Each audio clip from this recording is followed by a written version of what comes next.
समस्त मोर हार्दिक अभिनंदन प्रणाम। आज आम 2022 मसीहा OTT2 मैथ क्वेश्चन गोटे आलोचना करवा जोटा ज्यामिति पर पर्यवेसित। क्वेश्चन हूँ दुईटी कोणर दुईटी परिपूरक कोणर मध्य छोट कोणर परिमाण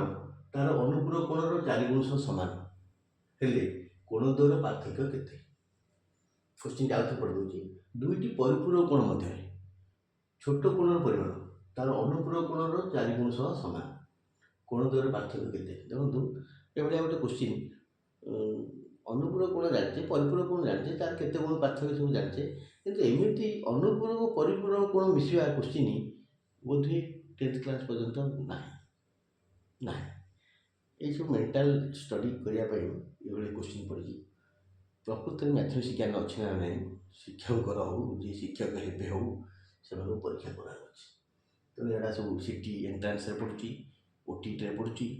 तेणु शिक्षक हम माने जोटा बही नथिबो से प्रश्न भी उत्तर देवाक तुम बाध्य। दुईटी परिपूरक कोण कहले कौन हम ना दुईटा कोण मिसिक के 180 डिग्री एटा छोट कोण x एटा बड़ कोण एटा परिपूरक कोण तार अनुपूरक कोण कहले केते दुईटा कोण मिसिक 90 डिग्री गोटे x ले गोटे 90 माइनस x तेणु गोटे ये जो परिपूरक कोण x है यहाँ 180 डिग्री माइनस x बड़टा मन कर सानटा पचार सान दुईटी परिपूरक कोण मध्य छोट कोण छोट सान टी x डिग्री तार बड़टा के 180 डिग्री माइनस x। अच्छा से पचार दुईटी परिपूरक कोण मध्य छोट कोण परिमाण छोटा के x डिग्री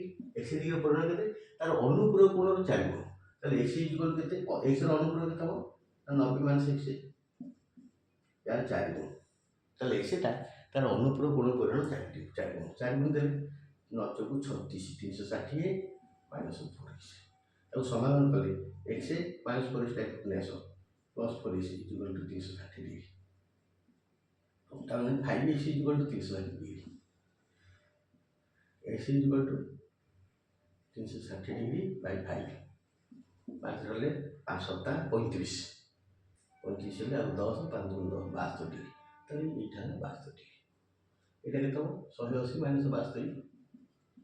10 रु 2 गले 8 7 7 108 डिग्री तार बड़टा हला एटा हला सान बड़ 108 डिग्री आसे से पचारती कोण द्वयर पार्थक्य केते ताम 108 माइनस 62 108 रु 62 फेड़ पार्थक्य बड़ सान 8 2 गले 8 2 गले 6 10 7 36 डिग्री पार्थक्य 36 डिग्री। तेणु क्वेश्चन टी ये पचार कोण द्वय पचारनी बड़ कोण पचारनी कि छोट कोण पचार कोण द्वयर पार्थक्य ताने बड़टा बाहर कर छोटा बाहर कर तार पार्थक्य बाहर कर 108 डिग्री माइनस 62 डिग्री पार्थक्य ये क्वेश्चन पड़ुची एटा पेपर 2 रे पड़ता।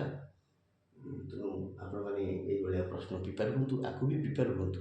Thank you.